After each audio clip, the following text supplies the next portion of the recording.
Assalamualaikum warahmatullahi wabarakatuh. Perkenalkan, nama saya Enci Osana Jala Salsabila dengan NIM 194239195. Pada kesempatan kali ini saya akan menjelaskan tentang penentuan harga dalam Islam. Video ini bertujuan sebagai tugas ujian akhir semester mata kuliah Pemikiran Sistem Ekonomi yang diampu oleh Ibu Martini Dwi Puspitarini.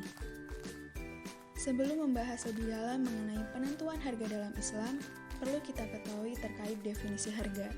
Dalam Kamus Besar Bahasa Indonesia disebutkan bahwa harga adalah jumlah uang atau alat tukar lainnya senilai yang harus dibayarkan untuk produk atau jasa pada waktu tertentu dan di pasar tertentu. Harga merupakan nilai yang diberikan pada apa yang dipertukarkan. Harga bisa juga berarti kekuatan membeli untuk mencapai kepuasan dan manfaat. Semakin tinggi manfaat yang dirasakan seseorang dari barang atau jasa tertentu, semakin tinggi pula nilai tukar dari barang atau jasa tersebut. Kemudian definisi harga dalam Islam. Harga dalam fikih Islam dikenal dua istilah berbeda mengenai harga suatu barang, yaitu asaman atau patokan harga suatu barang dan asir atau harga yang berlaku secara aktual di pasar. Ulama fikih membagi asir menjadi dua macam, yaitu harga yang berlaku secara alami tanpa campur tangan pemerintah dan harga suatu komoditas yang ditetapkan pemerintah setelah mempertimbangkan modal dan keuntungan wajar bagi pedagang ataupun produsen serta melihat keadaan ekonomi real dan daya beli masyarakat. Harga dalam pandangan Islam pertama kali terlihat dalam hadis yang menceritakan bahwa ada sahabat yang mengusulkan kepada Nabi untuk menetapkan harga di pasar. Rasulullah menolak tawaran itu dan mengatakan bahwa harga di pasar tidak boleh ditetapkan karena Allah lah yang menentukannya. Sungguh menakjubkan teori Nabi tentang harga dan pasar. Kekaguman ini karena ucapan Nabi SAW itu mengandung pengertian bahwa harga pasar itu sesuai dengan kehendak Allah SWT yang sering disebut sunatullah atau hukum supply dan demand. Menurut Lilian Yulia Abadi 2016, harga memainkan peranan penting bagi perekonomian secara makro, konsumen, dan perusahaan. Di antaranya, bagi perekonomian, harga sebuah produk berpengaruh dalam tingkat upah, sewa, bunga, laba, serta faktor dalam produksi seperti tenaga kerja, modal, dan kewirausahaan. Bagi konsumen, faktor harga bisa menjadi salah satu hal yang dijadikan pertimbangan dalam pembelian produk. Mayoritas konsumen seringkali dipengaruhi oleh harga walaupun ada faktor lain seperti citra merek, lokasi toko, layanan, nilai, fitur produk, dan kualitas produk. Kemudian, permintaan pasar atau produk dipengaruhi oleh harga yang bisa dibilang menjadi determinan utama. Bauran pemasaran lainnya membutuhkan pengeluaran dana yang besar seperti produk, distribusi, dan promosi. Harga merupakan determinan dari pengaruh persaingan yang berada di pangsa pasar perusahaan. Pada dasarnya terdapat 4 jenis tujuan penetapan harga. Yang pertama, tujuan berorientasi pada laba. Tujuan ini dikenal dengan istilah harga yang dapat menghasilkan laba paling tinggi atau maksimalisasi laba. Yang kedua, tujuan berorientasi pada volume. Perusahaan yang menetapkan harganya berdasarkan tujuan yang berorientasi pada volume tertentu atau yang biasa dikenal dengan istilah volume pricing objective.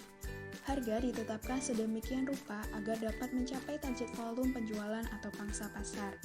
Yang ketiga, tujuan berorientasi pada citra. Citra atau image suatu perusahaan dapat dibentuk melalui strategi penetapan harga. Perusahaan dapat menetapkan harga tinggi untuk membentuk atau mempertahankan citra prestisius. Sementara itu, harga rendah dapat digunakan untuk membentuk citra nilai tertentu atau image of value. Misalnya dengan memberikan jaminan bahwa harganya merupakan harga yang terindah di suatu wilayah tertentu. Pada hakikatnya, baik penetapan harga tinggi maupun rendah bertujuan untuk meningkatkan persepsi konsumen terhadap keseluruhan bauran produk yang ditawarkan perusahaan. Dan yang keempat, tujuan stabilisasi harga. Dalam pasar yang konsumennya sangat sensitif terhadap harga, bila suatu perusahaan menurunkan harganya, maka para pesaingnya harus menurunkan pula harga mereka. Kondisi seperti ini yang mendasari terbentuknya tujuan stabilisasi harga dalam industri-industri tertentu. Menurut Fandi Ciptono, metode penetapan harga dikelompokkan menjadi 4 macam berdasarkan basisnya. Penetapan harga berbasis permintaan. Metode ini lebih menekankan faktor-faktor yang mempengaruhi selera dan preferensi pelanggan daripada faktor-faktor biaya, laba, dan persaingan. Yang kedua, Penetapan harga berbasis biaya. Metode ini, faktor penentu harga yang utama adalah aspek penawaran atau biaya, bukan aspek permintaan. Harga ditentukan berdasarkan biaya produksi dan pemasaran yang ditambah dengan jumlah tertentu, sehingga dapat menutupi biaya-biaya langsung, biaya overhead, dan laba. Yang ketiga, penetapan harga berbasis laba. Metode ini berusaha menyeimbangkan pendapatan dan biaya dalam penetapan harganya. Dan yang keempat, penetapan harga berbasis persaingan. Selain berdasarkan pada pertimbangan biaya, permintaan, atau laba, harga juga dapat ditetapkan atas dasar persaingan, yaitu apa yang dilakukan pesaing. Terdapat 4 faktor-faktor yang mempengaruhi harga. Yang pertama, kenaikan harga sebenarnya terjadi karena bertambahnya persediaan uang, berkurangnya produktivitas, bertambahnya kemajuan aktivitas, dan berbagai pertimbangan kebijakan fiskal dan moneter. Yang kedua, kenaikan harga buatan terjadi karena para pengusaha serakah atau sengaja menimbun suatu barang. Yang ketiga, kenaikan harga kebutuhan pokok. Suatu agama tidak akan mengabaikan kenaikan harga bahan pangan, karena ini merupakan kebutuhan pokok orang biasa. Sebab itu, hasil dari bumi harus dijual di pasar sedemikian rupa sehingga ia dapat dibeli dengan harga murah. Yang keempat, harga monopoli. Monopolisasi adalah upaya perusahaan atau kelompok perusahaan yang relatif besar dan memiliki posisi dominan untuk mengatur atau meningkatkan kontrol terhadap pasar dengan cara berbagai praktek anti-kompetitif seperti penetapan harga yang mematikan dan persaingan yang tertutup. Selanjutnya kita akan membahas mengenai penetapan harga dalam Islam. Islam sangat konsen pada masalah keseimbangan harga, terutama pada bagaimana para negara dalam mewujudkan kestabilan harga dan bagaimana mengatasi masalah ketidakstabilan harga. Islam memberikan kebebasan dalam harga yang artinya segala bentuk konsep harga yang terjadi dalam transaksi jual-beli diperbolehkan dalam ajaran Islam selama tidak ada dalil yang melarangnya.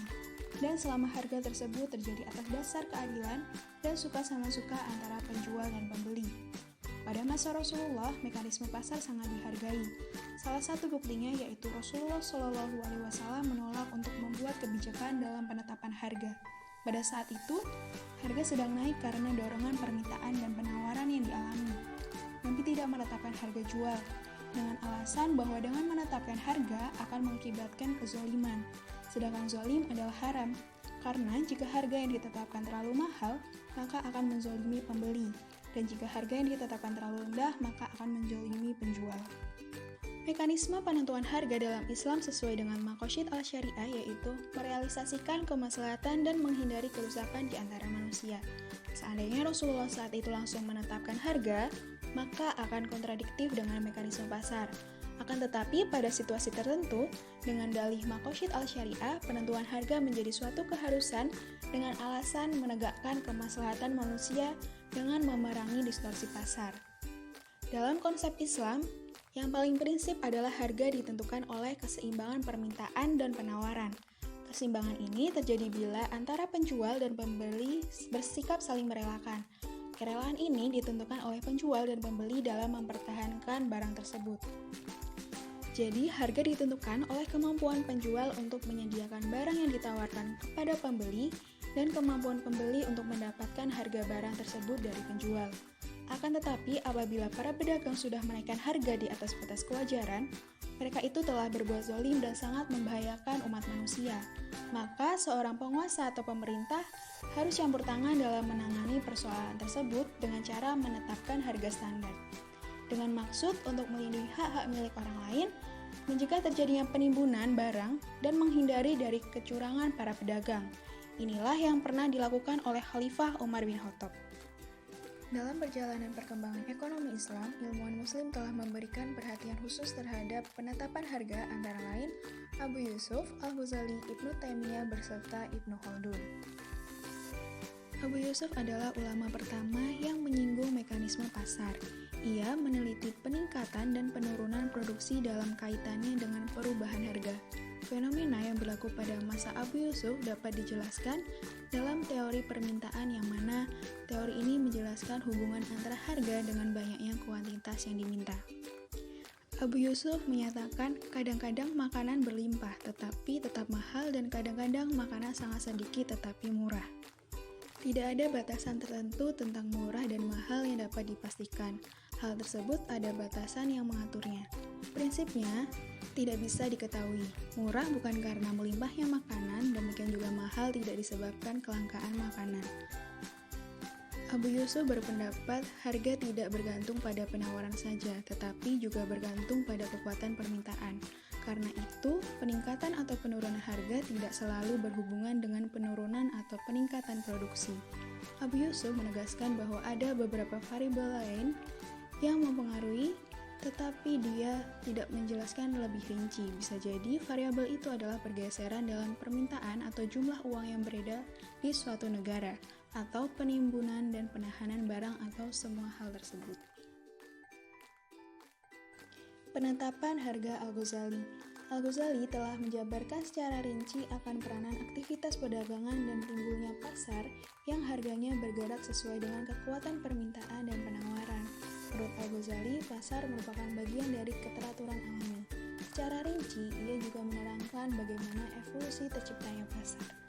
Al-Ghazali tidak menolak kenyataan bahwa keuntunganlah yang menjadi motif perdagangan, dan pada saat lain, ia menjabarkan pentingnya peran pemerintah dalam menjamin keamanan jalur perdagangan demi kelancaran perdagangan dan pertumbuhan ekonomi. Al-Ghazali tidak menjelaskan permintaan dan penawaran dalam terminologi modern. Beberapa paragraf dalam tulisannya jelas menunjukkan bentuk kurva penawaran dan permintaan. Al-Ghazali juga telah memahami konsep elastisitas permintaan, yaitu mengurangi margin keuntungan dengan menjual pada harga yang lebih murah akan meningkatkan volume penjualan dan ini pada gilirannya akan meningkatkan keuntungan. Penetapan harga Ibnu Taimiyah. Masyarakat pada masa Ibnu Taimiyah beranggapan bahwa peningkatan harga merupakan akibat ketidakadilan dan tindakan melanggar hukum dari pihak penjual atau mungkin sebagai akibat manipulasi pasar. Anggapan ini dibantah oleh Taimiyah dengan tegas. Ia menyatakan bahwa harga ditentukan oleh kekuatan permintaan dan penawaran. Selanjutnya, ia menyatakan bahwa naik dan turunnya harga tidak selalu disebabkan oleh tindakan tidak adil dari sebagian orang yang terlibat transaksi. Perubahan dalam penawaran digambarkan sebagai peningkatan atau penurunan dalam jumlah barang yang ditawarkan, sedangkan permintaan sangat ditentukan oleh selera dan pendapatan. Besar kecilnya kenaikan harga bergantung pada besarnya perubahan penawaran dan atau permintaan. Bila seluruh transaksi sudah sesuai aturan, kenaikan harga yang terjadi merupakan kehendak Allah.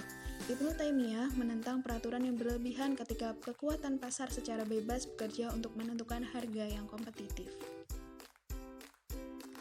Dan yang terakhir, penetapan harga Ibnu Khaldun. Dalam bukunya Al-Muqaddimah, ia menulis satu bab berjudul Harga-harga di Kota, yang mana Ibnu Khaldun membagi jenis barang menjadi dua jenis, yakni barang kebutuhan pokok dan barang pelengkap. Menurutnya, bila suatu kota berkembang dan selanjutnya populasinya bertambah banyak, maka perdagangan barang-barang kebutuhan pokok mendapat prioritas. Suplai bahan pokok penduduk kota besar jauh lebih besar daripada suplai bahan pokok penduduk kota kecil. Menurut Ibnu Khaldun, penduduk kota besar memiliki suplai bahan pokok yang melebihi kebutuhannya sehingga harga bahan pokok di kota besar relatif lebih murah. Sementara itu, suplai bahan pokok di kota kecil relatif kecil, karena itu orang-orang khawatir kehabisan makanan sehingga harganya relatif mahal. Naiknya disposable income dapat meningkatkan marginal propensity to consume terhadap barang-barang mewah dari setiap penduduk kota tersebut. Hal ini menciptakan permintaan baru atau peningkatan permintaan terhadap barang-barang mewah, akibatnya harga barang mewah akan meningkat pula. Pada bagian lain dari bukunya, Khaldun menjelaskan pengaruh naik dan turunnya penawaran terhadap harga. Ia mengatakan, ketika barang-barang yang tersedia sedikit, harga-harga akan naik. Namun, bila jarak antar kota dekat dan aman untuk melakukan perjalanan, akan banyak barang yang diimpor sehingga ketersediaan barang akan melimpah dan harga-harga akan turun. Dengan demikian, maka sebagaimana Ibnu Taimiyah dan Ibnu Khaldun juga sudah mengidentifikasikan kekuatan permintaan dan penawaran sebagai penentu keseimbangan harga. Sekian dari saya, semoga ilmunya dapat bermanfaat. Wassalamualaikum warahmatullahi wabarakatuh.